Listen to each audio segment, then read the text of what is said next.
Bonjour à tous. Pour l'essai de la semaine, on va retourner 60 ans en arrière au salon de Genève 1965 où Renault présente sa première voiture à vivre, la R16, un modèle qui a d'ailleurs été élu voiture de l'année suivante. Ça vous rappelle sans doute quelque chose. Aujourd'hui, en essai, on a le modèle haut de gamme de la R16 qui est sorti environ 10 ans après la première version. C'est la TX, sans doute la voiture la plus confortable de l'époque. Je me souviens même quand j'étais jeune de la publicité à la télévision. La R16 TX, une voiture de président. On va vérifier si c'est vrai. C'est de 3/4 arrière qu'on mesure le plus l'originalité de la voiture. Un dessin de Gaston Juchet et Philippe Charbonneau.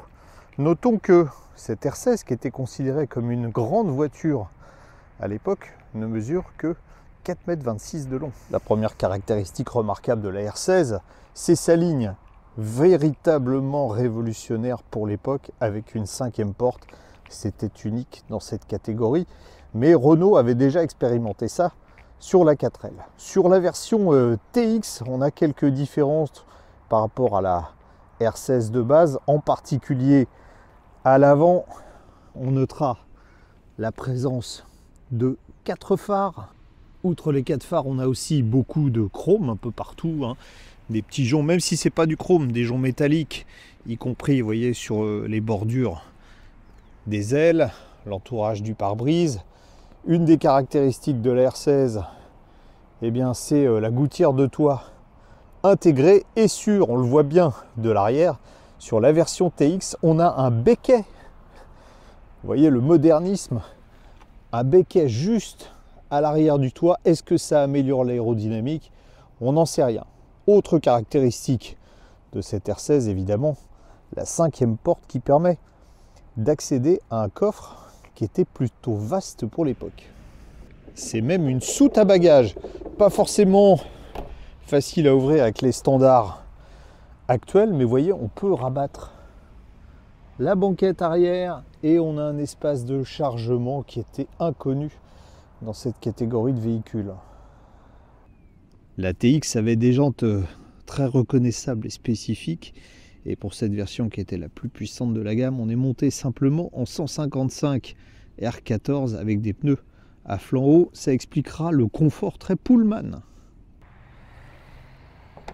À l'arrière, la vocation familiale se retrouve pleinement puisqu'on a une banquette. Alors c'est hyper moelleux, on le verra avec les sièges avant, mais il y a 3 places. On a même, alors ça c'était rare aussi pour l'époque, un accoudoir central. Je vous le disais, une voiture de président. Comment vous dire, les standards de qualité de l'époque n'étaient peut-être pas ceux qu'on voit actuellement, mais en revanche, les plastiques ici, qui ont conservé un bel aspect, sont sans doute plus solides que sur les productions Renault des années 80. Alors ce que j'aime beaucoup, c'est ça. Sur la TX, on a juste un tableau de bord absolument magnifique avec des cadres en rond. On a un compte-tours électronique, c'est écrit, hein, s'il vous plaît. Compteur jusqu'à 180, on ne testera pas. Et absolument tous les manomètres indispensables au contrôle de la motorisation. On a même une chouette pendule électrique qui fonctionne encore. Et juste à côté, là, les lève-vitres, car la R16 TX a été la première voiture au monde dans sa catégorie à avoir des lève-vitres électriques. Mais il n'y a pas que les lève-vitres électriques, on a aussi la condamnation centralisée. Et oui, regardez. Et puis juste à côté, des ceintures de sécurité à enrouleur. Évidemment, il y a quelques trucs pas très pratiques, hein. Par exemple, pour le chauffage, c'est à droite du volant, vous voyez, où c'est logé là-bas pour régler. Donc si vous êtes passager, bah, ça sera chaud ou froid et c'est pas à vous de choisir. La ventilation est au milieu. Il faut dire que à l'époque, les notions d'ergonomie étaient encore assez abstraites. Les vitesses, elles se passent au volant. Et vous allez voir que c'est finalement très pratique. D'abord parce que ça libère l'espace entre les 2 sièges à l'avant. À propos des sièges, si vous voulez savoir ce que c'est que du moelleux, eh bien il faut essayer cela. On a l'impression qu'on va disparaître quand on s'assoit dedans. C'est un peu comme un nounours en peluche qu'on câlinerait. comble du luxe, même à l'avant, on a un accoudoir. Alors pour voir le moteur, ça se mérite, hein. Tout d'abord, bon, il y a un déverrouillage ici avec la clé. Ensuite, il faut trouver la petite tirette. Elle est où la petite tirette? La petite tirette qui est là, voilà. Ah ouais, oui, c'était verrouillé. Hop, la petite tirette cacahuète. Et il y a encore une autre partie à déverrouiller là. Donc s'il y a le feu sous le capot, bah, vous vous transformez en Jeanne d'Arc.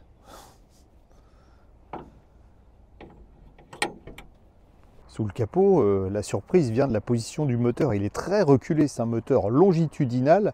En fait, c'est un Cléon, mais tout aluminium, 4 cylindres, 1647 cm3, avec, particularité, la boîte, comme sur la 4L, qui est montée devant le moteur. Boîte 5 vitesses sur ce modèle, 93 chevaux au total, grâce à un carburateur double corps.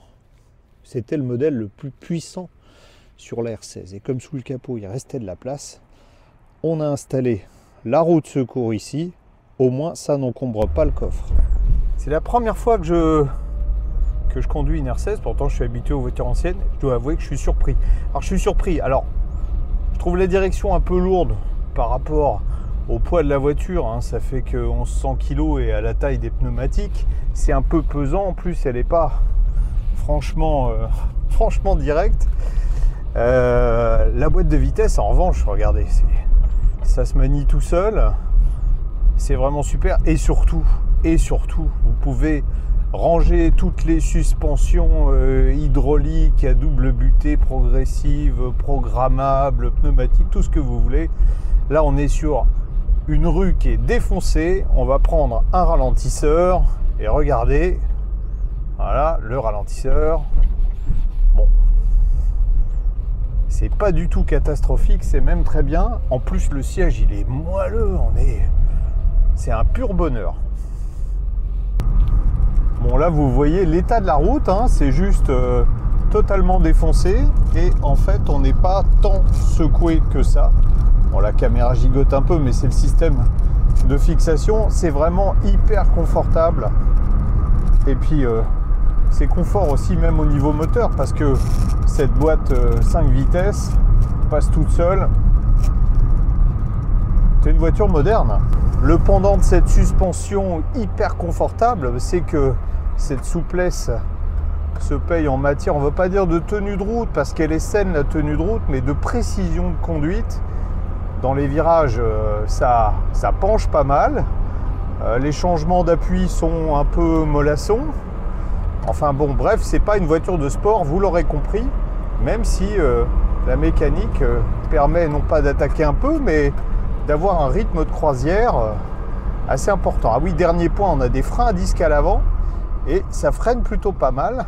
Bon, là c'est un peu mouillé, donc comme on n'a pas d'ABS, on va pas tester la puissance de freinage maxi, puis on va avoir du respect pour cette dame qui a quand même 50 ans. Vous voyez en tout cas, la boîte, dès qu'on s'est habitué, c'est juste impeccable. Il n'y a que la direction au final qui mériterait peut-être une assistance sur cette version qui était censée être haut de gamme. Ce moteur 1600, il n'a pas un couple gigantesque, 129 Nm, mais il suffit de rétrograder une vitesse, voilà. Et au-delà de 4000 tours, avec le carbu double corps, ça marche plutôt pas mal. Hein.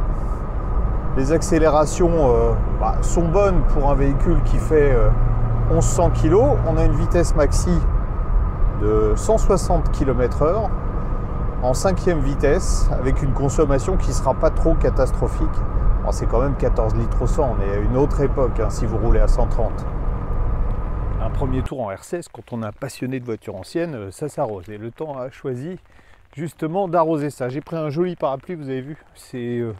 pratiquement les coloris des années 70.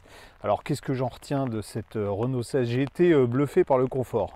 Ça c'est vrai, on peut faire je pense des centaines voire des milliers de kilomètres à son volant sans sentir la fatigue. Elle est suffisamment bien motorisée, c'est une voiture performante. J'imagine qu'à l'époque, on était le roi de l'autoroute avec cet engin. Maintenant, une voiture président, peut-être pas tout à fait, elle a quelques défauts. Et puis, surtout, il faut en trouver une dans cet état-là et ça devient rare, comme toutes les voitures anciennes.